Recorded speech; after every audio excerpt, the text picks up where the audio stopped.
এই প্রসঙ্গে বলে রাখি, এই যে বাজি বাজার, আমাদের টালা বাজি বাজারের পরিপ্রেক্ষিতেই বলি, টালা বাজি বাজার 2013 সাল থেকে আমরা চালিয়ে আসছি।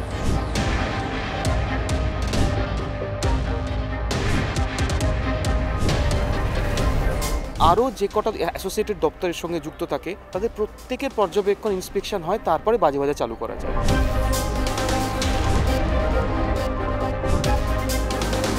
এই বাজি বাজারে কি বাজি বিক্রি হবে তার লিস্ট করে স্টল ওয়াইজ আমাদের পুলিশ কমিশনারের কাছে জমা দিতে হয়।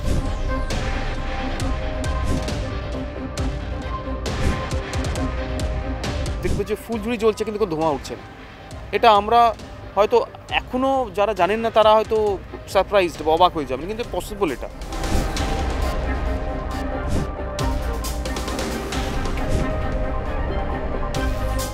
যদি আমরা বাজির পলিউশনটা দেখি, দেখা গেল টোটাল পলিউশন যেটা হয় তার থেকে 2%-এরও কম হচ্ছে বাজির পলিউশন।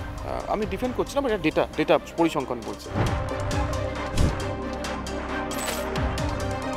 কালী পুজোর রাত মানেই আতশবাজির রাত, কিন্তু সেই আতশবাজিতেই একাধিক অভিযোগ, পাল্টা অভিযোগ, মানুষ অসুস্থ হয়ে পড়ছে। এবং শুধু তাই নয়, এই বাজিকে কেন্দ্র করেই মানুষেরও মৃত্যু হচ্ছে।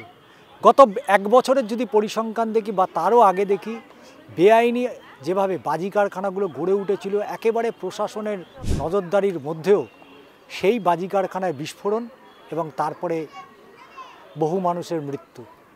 কিন্তু কলকাতার যে বাজি বাজারগুলো রয়েছে, সেই বাজি বাজারগুলো কিভাবে রক্ষণাবেক্ষণ হচ্ছে, তারা কতটা নিরির, তাদের যে গাইডলাইন তারা কতটা মানছেন পিসিবি অর্থাৎ পলিউশন কন্ট্রোল বোর্ডের যে নির্দেশিকা সেটা কতটা তারা মানছেন, দূষণ নিয়ন্ত্রণে তারা কতটা মানছেন, এ বিষয় নিয়ে অবশ্যই আমরা দেখেছি যে কলকাতা পুলিশ কমিশনার তিনি নিজে বিভিন্ন বাজি বাজারগুলো তিনি ভিজিট করেছেন।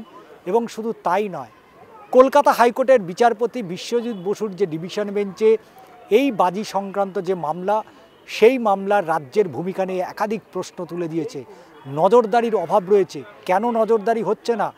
যে মিটিং হয়েছিল সেই মিটিং কেন বিভিন্ন জেলায় সার্কুলেট হয়নি? যদি হয়ে থাকে সেটা কতটা কার্যকর হয়েছে? এ নিয়ে আদালতের যে নির্দেশিকা, আদালতের যে পর্যবেক্ষণ, তারই মাঝেই কিন্তু এই কালী পুজো আসছে। এবং কালী পুজো দীপাবলির রাতে আতশবাজি, রং বেরঙের নানান রকম বাজি ফুটবে, কিন্তু সেই বাজিটা কতটা সুরক্ষিত এবং সেই বাজি পোড়ানোর ক্ষেত্রে মানুষের জন্য কি কি গাইডলাইন থাকছে, আমার সাথে রয়েছে টালা বাজি বাজারের যিনি সম্পাদক শুভঙ্কর মান্না, তার সাথে সরাসরি চলে যাব।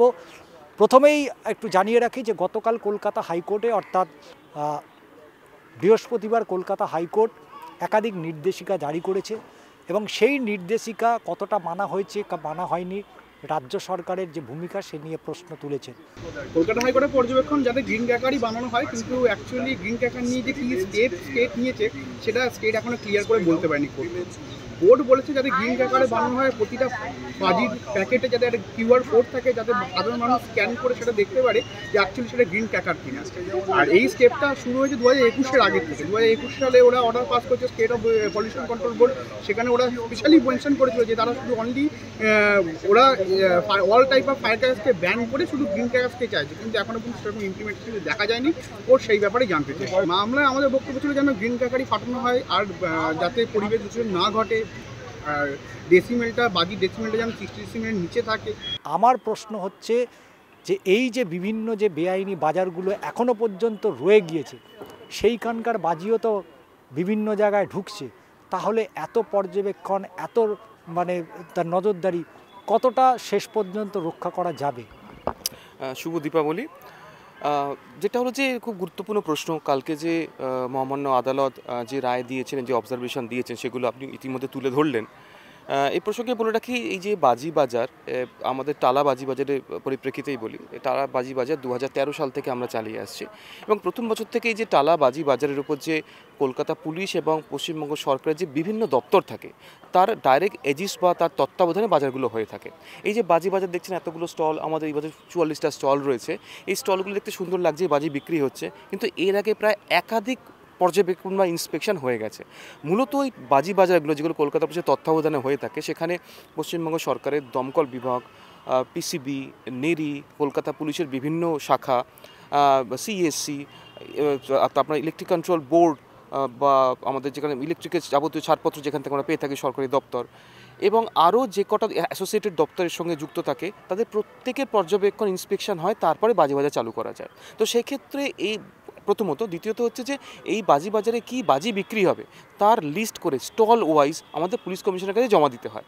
তো সেক্ষেত্রে আমরা ইনশিওর করতে পারি দুটো জিনিস, একটা হচ্ছে সুরক্ষা, যে এখানে বাজি তো একটা বারুদ বা একটা দাহ্য বস্তু, তো সেখানে আমরা কী করে নিরাপদ রাখতে পারি যারা ক্রেতা বিক্রেতা যারা অর্গানাইজার, তার জন্য দেখছেন আমাদের ফায়ার টেন্ডার রয়েছে, সামনে একটি, ব্যাক গেটে একটি, এছাড়া দেখছেন যেগুলো স্টল রয়েছে স্টলের মধ্যে as per the explosive bag দুটি স্টলের মধ্যে 10 ফুট দূরত্ব রাখতে হয়, সেগুলো রয়েছে। প্রত্যেক দোকানের সামনে দেখবেন একটা করে জলের বালতি, ফায়ার এক্সটিংগুইশার, দেখবেন প্রত্যেক মাঠের প্রত্যেক কোনায় কোনো extinguisher as per the law মেন এগুলো করা হয়েছে। দেখুন প্রত্যেক কোনো দোকানে দেখবেন ইলেকট্রিকের লুজ ওয়ারিং নেই, সব জায়গায় দেখবেন ফিক্স একটা করে লাইট দেওয়া রয়েছে, এবং মোবাইল চার্জ দেওয়ার জন্য কোনো সকেট বা পয়েন্ট কোনো দোকানে দেওয়া নেই।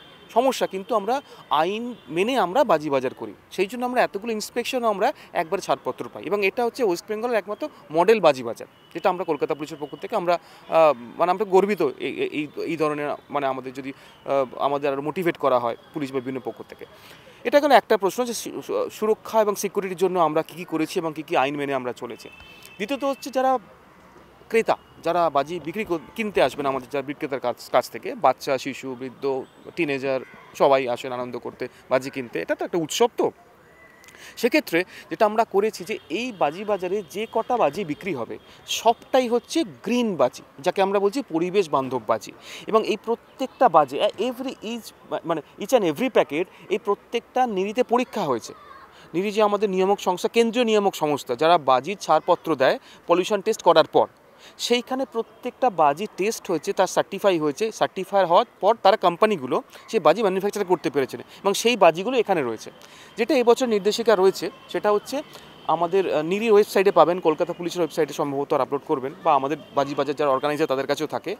এই বছর 1403টে কোম্পানিকে ছাড়পত্র দিয়েছে নিরি, মানে ওই কোম্পানিগুলি যে বাজি তৈরি করবেন সেগুলোই ধরে নেওয়া যায় শুধুমাত্র সবুজ বাজি, এটা ছাড়া অন্য কোনো বাজি কিন্তু সবুজ বাজির মধ্যে পড়বে না, বাকি নিষিদ্ধ বাজি। তো সেই ক্ষেত্রে কাস্টমার বা ক্রেতা বুঝবেন কী করে? প্রথম কথা রয়েছে আমরা প্রত্যেক স্টলের প্রত্যেকটা প্যাকেটের নাম যেগুলো সবুজ বাজির মধ্যে পড়ে আমাদের পুলিশ কমিশনের কাছে জমা দেওয়া আছে, 1 নম্বর।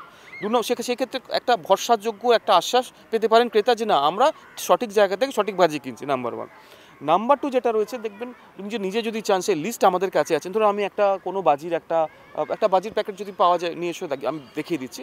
একটা বাজির প্যাকেট থেকে আমরা দেখব কি, আমরা যদি বাজির প্যাকেট যদি একটা থাকে, প্যাকেটের মধ্যে দেখব সেই বাজির নামটা এবং তার সঙ্গে লিস্টের সিকোয়েন্স কোন নাম্বারে আছে সেটাও মিলিয়ে নিতে পারবেন। তো একদিক থেকে যেন আমরা ওনাদের সহযোগিতা করতে পারি ক্রেতা নিজেও, যারা আমরা চাই যে যারা সচেতন ক্রেতা যাকে আমরা বলি, ওনারাও যদি চান তাহলে লিস্টের সঙ্গে সে বাজিটা ট্যালি করে নিতে পারে। তো আমরা মাল্টিপল ডাইমেনশন থেকে ভাবি, এর জন্য আমাদের একাধিক মিটিং পশ্চিমবঙ্গ সরকারের বিভিন্ন দপ্তর থেকে আমরা সহযোগিতা পেয়েছি। যেমন এই একটি বাজি, ঠিক আছে, এটা একটা চরকি, এটা এই কোম্পানির সীমা বুড়িমা কোম্পানির চরকি, এবং এখানে প্রথম কথা হচ্ছে দেখুন এখানে নিরির হলোগ্রাম করা রয়েছে, এটা একটা নিরির পক্ষ থেকে কিউআর কোড এটা, হ্যাঁ, এবং নিরি হলোগ্রামও করা থাকবে। এই দেখুন নিরি লেখা রয়েছে, সিআইএসআর নিরি, হলোগ্রামটা থাকতে হবে। দ্বিতীয়ত এই যখন আমরা লিস্টটা চেক করবো 1400 কোম্পানির লিস্ট, দেখেন এটা স্থান হচ্ছে সম্ভবত 518। তো 518 যদি কেউ লিস্টটা চেক করেন দেখবেন এই কোম্পানির বাজিটা তাকে লিস্ট করা রয়েছে। তো এটার মাধ্যমে সাধারণ ক্রেতা বুঝতে পারবেন যে এটা আদৌ সঠিক বাজি বা পরিবেশবান্ধব বাজি আর নয়। এই বছরের জন্য আমাদের কিউআর কোড থাকছে না, এই বছর শুধুমাত্র এই আমাদের যে লিস্ট রয়েছে নিরি যেটা প্রোভাইড করেছে সমস্ত বাজি বাজারকে, সেই লিস্টের ওপর ভিত্তি করেই বাজিগুলোকে আমরা চিনতে হবে কোনগুলো সবুজ বাজি আর কোনগুলো সবুজ বাজি নয়। এইখানেই তো প্রশ্ন উঠে আসছে, কারণ যদি কিউআর কোড না থাকে, আমি একটা বাজি কিনলাম, সেই বাজিটা সেটা গ্রিন বাজি না শব্দবাজি বা নিষিদ্ধ বাজি। আগে যেমন আপনাদের গত লাস্ট বছরে আমরা দেখেছি যে প্রতিটা বাজিতেই কিউআর কোড ছিল, কিউআর কোড স্ক্যান করলেই সেই বাজির কতটা কি তার মধ্যে বিভিন্ন মশলা যে ব্যবহার করা হয়, কতটা সিলভার থাকবে বা কতটা সোডা থাকবে, এই যে বিভিন্ন যেগুলো থাকে মূলত বাজিতে। তো এইটা কি করে আমরা বুঝতে পারবো যে যে বাজিটা আমরা নিচ্ছি সেটা আদৌ পরিবেশ বান্ধব বা সুরক্ষিত বাজি? হ্যাঁ, আমি ধন্যবাদ দেবো যারা ম্যানুফ্যাকচারার, যারা তৈরি করছেন বাজি। আমি দেখছি এই বাজিটার মধ্যে থেকে কিন্তু কিউআর কোড রয়েছে। কিন্তু সমস্যা যেটা হচ্ছে, সম্ভবত যেটুকু আমাদের সঙ্গে একবার মিটিং হয়েছে নিরির অফিসিয়ালসদের বা চিফ সায়েন্টিস্ট যারা আছেন নাগপুরে, সম্ভবত টেকনিক্যাল গ্লিচের জন্য এই যে অ্যাপস যেটা আমরা ইউজ করছিলাম, গ্রিন অ্যাপস অ্যান্ড্রয়েড মোবাইল থেকে, তারপর সেই মোবাইল অ্যাপসটা স্ক্যান করলে তার যাবতীয় তথ্য বেরিয়ে আসতো। সম্ভবত এটা ফিরে আসবে হয়তো ভবিষ্যতে, কিন্তু এই বছরে সম্ভবত টেকনিক্যাল গ্লিচ বা কোনো সমস্যার জন্য তারা হয়তো এটা চালু করতে পারেননি।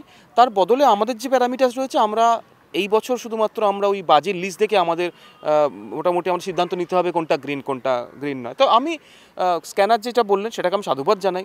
আমরা গত বছর সমস্ত বাজি এখানে বিক্রি হয়েছে, স্ক্যানার যেখানে স্ক্যান হচ্ছিল। তো আমরা সরকার পক্ষ যে নিয়ম করবে, সে কেন্দ্রীয় সরকার হোক বা রাজ্য সরকার হোক, আমরা মেনে চলতে বাধ্য। আমাদের দুটো উদ্দেশ্য, একটা হচ্ছে ক্রেতাকে, সাধারণ মানুষকে সঠিক বাজিটা তৈরি করে দেওয়া, পৌঁছে দেওয়া, আর দ্বিতীয়ত হচ্ছে যারা এখানে ব্যবসা করবেন, যারা বিক্রেতা ক্রেতা, তাদের সুরক্ষা, নিরাপত্তা সুরক্ষা করা। তো সেই দুটোর দিকেই আমাদের মেনলি ফোকাস থাকে। এবং তৃতীয়ত হচ্ছে আমরা সোশ্যাল অ্যাওয়ারনেস প্রোগ্রামগুলো করি। আপনাদের চ্যানেলের মাধ্যমে আমরা একাধিকবার আমরা সচেতনমূলক প্রোগ্রাম করেছি ওয়েল ইন অ্যাডভান্স, দীপাবলির অনেক আগে। আমার প্রশ্ন হচ্ছে, এই যে আপনারা যে কিউআর কোডে, যে নিরির যে কিউআর কোডের কথা বলছেন, কিন্তু কালী পুজোর রাতে আপনারা যে বাজিগুলো বিক্রি করছেন তার নির্দিষ্ট প্যারামিটার রয়েছে, সেটা সাউন্ডের ক্ষেত্রে হোক, পলিউশনের ক্ষেত্রে হোক, তার নিজস্ব একটা প্যারামিটার আছে। সেই প্যারামিটার মেনে হয়তো এই বাজিগুলো তৈরি হচ্ছে।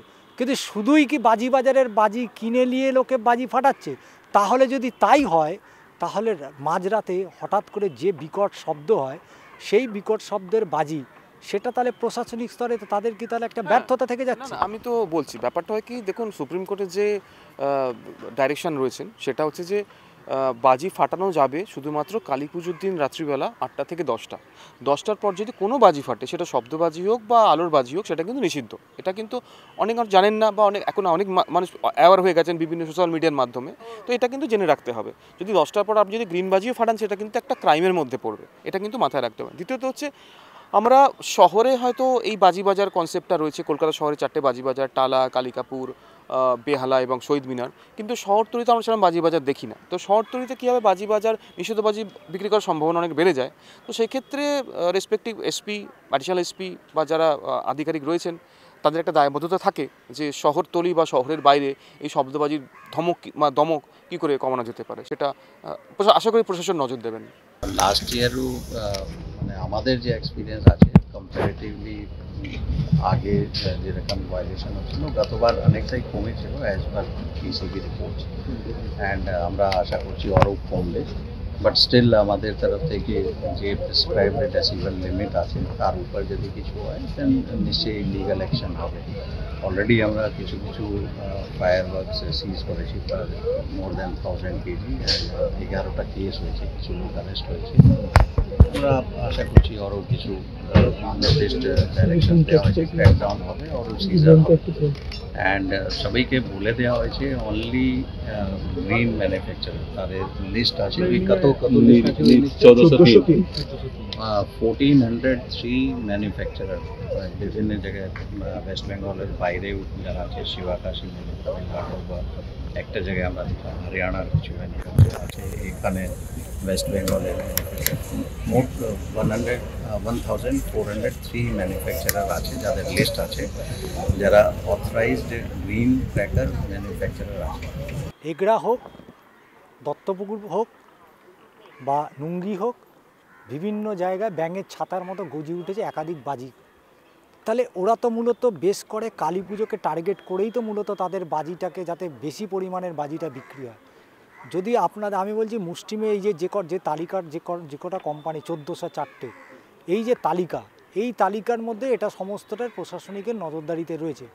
কিন্তু আদালত যে প্রশ্ন করছে, সাধারণ মানুষের যে প্রশ্ন, যে সত্যি শুধু এই বাজিগুলোই ফাটে না, এর বাইরে অনেক ধরনের বাজি যেগুলো মূলত পাড়ার মোড়ে বিভিন্ন জায়গায়, আজকেও দেখা যাবে, কালকেও গেলে দেখা যাবে, বিভিন্ন মোড়ে তারা বাজি বিক্রি করছে।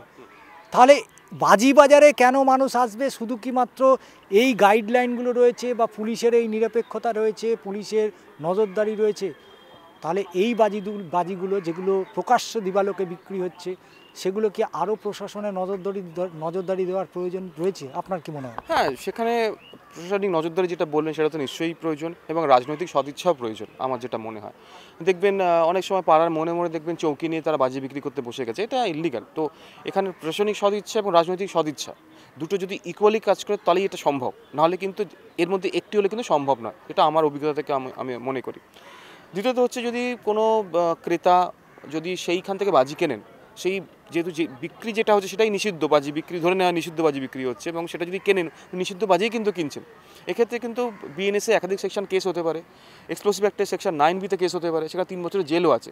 সেখানে বাজি বিক্রয় করা, বাজি কেনা এবং ট্রান্সপোর্ট করা তিনটে কিন্তু অপরাধযোগ্য মানে অপরাধযোগ্য শাস্তি আছে যেটার মধ্যে। এটা একটা বিএনএসের অন্যান্য সেকশনে ওই ইললিগাল বাজি কেনা, রাস্তায় যখন তখন বাজি ফেটানো, একাধিক সেকশন কিন্তু রয়েছে, সেখানে কিন্তু কড়া শাস্তিরও একটা নিদান রয়েছে। তো সেক্ষেত্রে আমি বলতে চাই যে যারা বাজি কিনবেন তারা এই ফুটপাত চৌকি নিয়ে বসে গেছে, আমি বাজিকে নিয়ে চলে গেলাম, দুটো, যেটা হচ্ছে আপনার পরিবারকে আপনি অসুরক্ষিত করে দিচ্ছেন নাম্বার 1, দ্বিতীয়ত হচ্ছে আপনি আইনি ঝঞ্ঝাটের মধ্যে পড়তে পারেন।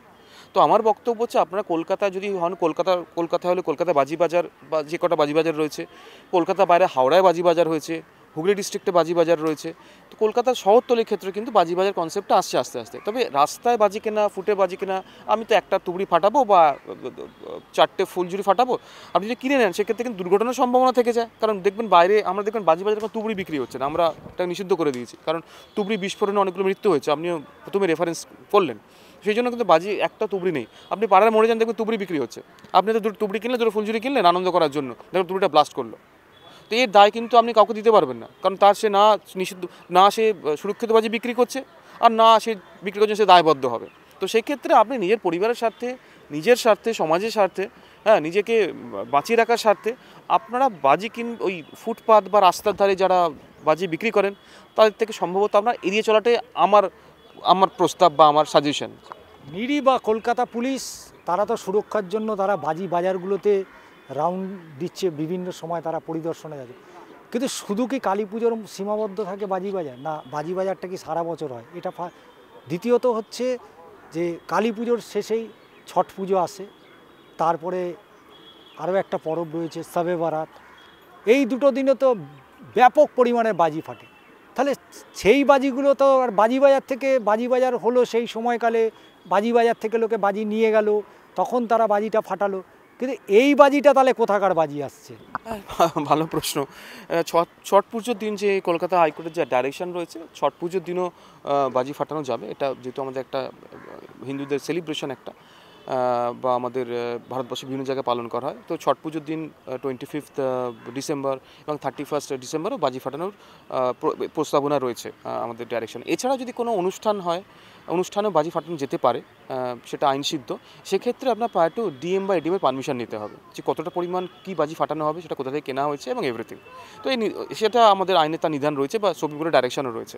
কিন্তু যেটা বললেন যে সেই বাজিগুলো আসে কোথা থেকে, ব্যাপার হচ্ছে যে যদি কেউ বাজি বাজার থেকে বাজিগুলো কিনে রেখে দেন ছট পুজো ফাটানোর জন্য, সেটা তো খুবই ভালো জিনিস, কিন্তু আদৌ সেটা কি করেন, সেটা তো একটা আমারও প্রশ্ন। তো যদি প্রশাসন বা রাজনৈতিক যেটা বললাম সদিচ্ছায় যদি এই বাইরের বাজি বিক্রিগুলো বন্ধ করা হয়, তাহলে মানুষ বাজি না পেয়ে যারা বাজি ফাটাতে চান ছট পুজো, তারা বাজার থেকে বাজি নিয়ে যাবেন।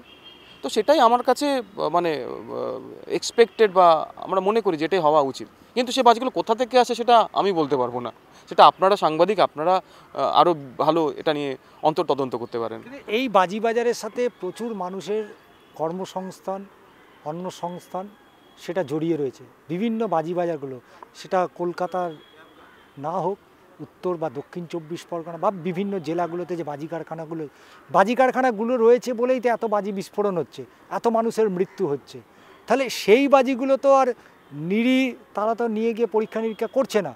তাহলে সেই বাজি বাজারের বাজিগুলো তাহলে আপনি কি মনে করেন যেগুলো শহরতলি বা শহর, এই বাজি বাজারের এই বাজিগুলো মূলত যেগুলো এখানে তৈরি হচ্ছে, সেগুলোই রাতের অন্ধকারে হোক বা দিনের আলোয় হোক, সকলের চোখের সামনে সেই বাজিগুলো চারদিকে ছড়িয়ে পড়ছে, যেগুলো থেকেই মূলত মানুষের এই যে বিভিন্ন শ্বাসকষ্ট, তার হার্টের সমস্যা, শব্দ দূষণ, এগুলো ছড়াচ্ছে? না দেখুন, একটা খুবই যৌক্তিক প্রশ্ন আপনি করেছেন। ব্যাপার হচ্ছে যে যদি আমরা বাজির পলিউশনটা দেখি, দেখা গেল টোটাল পলিউশন যেটা হয় তার থেকে 2%-এরও কম হচ্ছে বাজির পলিউশন। আমি ডিফেন্ড করছি না, বাট এটা ডেটা পরিসংখ্যান বলছে। 1 নম্বর। 2 নম্বর যেটা হচ্ছে যে মানে আপনি যে বিস্ফোরণের কথা বললেন, একাধিক যেখানে বিস্ফোরণ হয়েছে সেখানে আমরা নিজেরা গেছি, দেখেছি। ব্যাপার হচ্ছে কি, কোথায় অ্যাওয়ারনেসের অভাব রয়েছে। আমাদের যে 1403টা রয়েছে আমাদের লিস্টে, তার মধ্যে শখানেক ফ্যাক্টরি আমাদের ওয়েস্ট বেঙ্গলের মধ্যে রয়েছে, এবং সমস্যা হচ্ছে কি সেখানে তারা প্রপার, এখানে দুটো জিনিস, একটা হচ্ছে সেখানে যে বাজিগুলো তৈরি হচ্ছে, এই আমাদের ওয়েস্ট বেঙ্গল শুধু 100টা জায়গায় বাজি তৈরি হয় না, তার থেকে অনেক বেশি জায়গায় বাজি তৈরি হয়, কিন্তু লিস্টে আমি দেখলাম 100টা অ্যারাউন্ড বাজি রয়েছে। সো সেইগুলো প্রশাসন তো দেখতে হবে, সেগুলো প্রশাসন যদি না দেখে তারা তো বাজি তৈরি, কারণ এটা একটা ব্যাপার হচ্ছে, এটা একটা ট্র্যাডিশন, এত বছর 100 বছর ধরে জিনিসটা চলে আসছে, আর রেস্ট্রিকশনস আইনের আওতায় কয়েক বছর, এক দশকও হয়নি।